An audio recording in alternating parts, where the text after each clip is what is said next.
All right, here to exclusively react to the Democrats' FISA memo, former Trump campaign associate Carter Page. How are you, sir? Great to see you. You're not a traitor to the country? You haven't? Let me give some background here so our audience understands. By the way, you're a naval graduate. You went to the Annapolis? Yes. And you were a part of a foreign policy advisory council on the Trump campaign.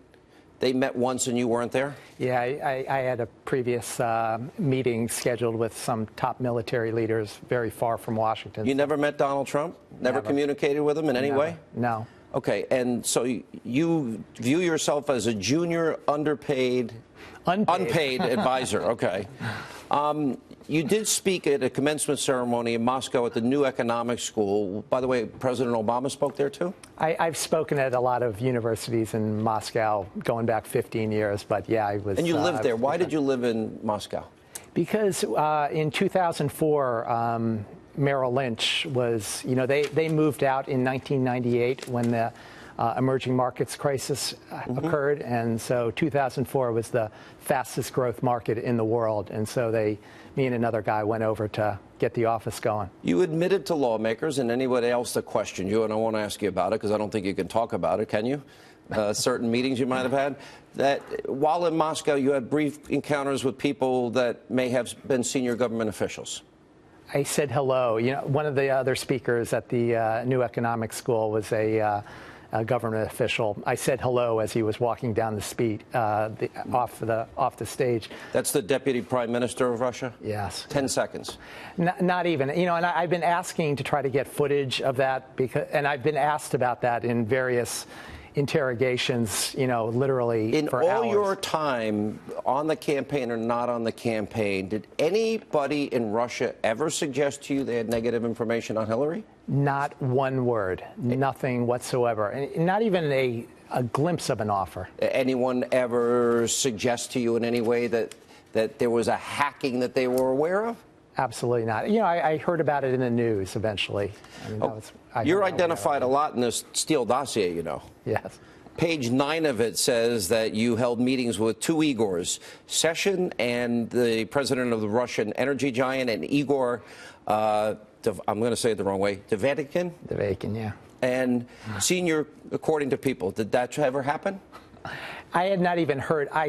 When I heard the word Dvatikin asked of me. Dvatikin, thank you. They started calling me. Wall Street Journal was the first that called me in July of 2016, and I kept getting these calls from people for the next couple months until it finally broke in September. Is anything in the Steele dossier written about you true? Absolutely not a word. Not one word? Nope. They're completely false. It's a laughable joke, absolutely. I know Trey Gowdy asked you this. What factual inaccuracies stand out the most against you? It's just the complete ridiculousness of it all, Sean. So. Do you think you would have been charged by the special counsel now if they had any evidence, considering that FISA warrant gave them an opportunity to get every text, every email, every phone call you ever made? Wouldn't that have led to an indictment by now? I'm not, I don't talk about those things, but typically, if anyone would have, I've never been given any information that, I'm under any serious consideration, over recent months. So I have no personal information the Russian government or anyone associated with it played a role in the 2016 election. You added that your visits to Moscow, you were never approached by any Russian in any way, shape, manner, or form. What do you make of the coverage in this country that has been for the last years, then, if that's true, what you said, because you said it under oath and you said it to the House Intelligence Committee? Sean, in that context, I have to thank you, because you have been the Edward R. Murrow of this whole process. The media's going to love that comment. Go ahead. It's been so completely out of control, going back really a year and a half now. And so your team, they used to call it the Murrow Boys. Mm-hmm. Your team with Greg and Sarah and everyone. I mean, to dig through and actually get to the bottom of things. I mean, there's a lot of people. Has the country been lied to by the media and by Adam Schiff on a regular basis? It's been nonstop, absolutely. Well, and that's the funny thing about this, the memo from Saturday, is it's just a continuation of the same game the DNC has been playing since the summer of 2016. Do you know Michael Steele? Christopher Steele? Not Michael. Michael's my friend. Yeah. Never met him. Never met him. Never met him. Yeah. Okay. The government, by the way, spied on you 4 different warrants for a full year.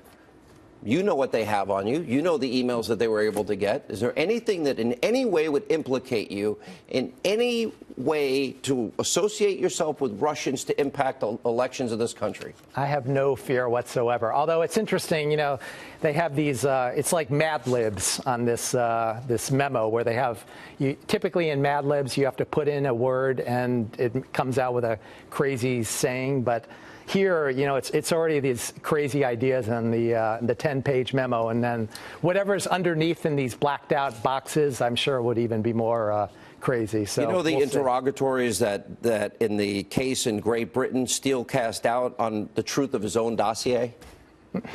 Big time, yeah. And actually, and he, it's amazing how these defamation cases, myself, and you're suing? You know, absolutely. Who are you suing? I'm suing Oath Inc., which owns Yahoo News as well as Huffington Post. And, you know, Yahoo News... Maybe others by the time this is all said and done? Well, it's interesting. If you look at this fake intel report of January 6, 2017, 2 weeks before the inauguration, attacking, you know, really throwing up a lot of dirt on the incoming new administration and leaving open all these questions, there's 2 themes to it. One is the hacking, and we all know I've been hacked now, and the other is the fake news media.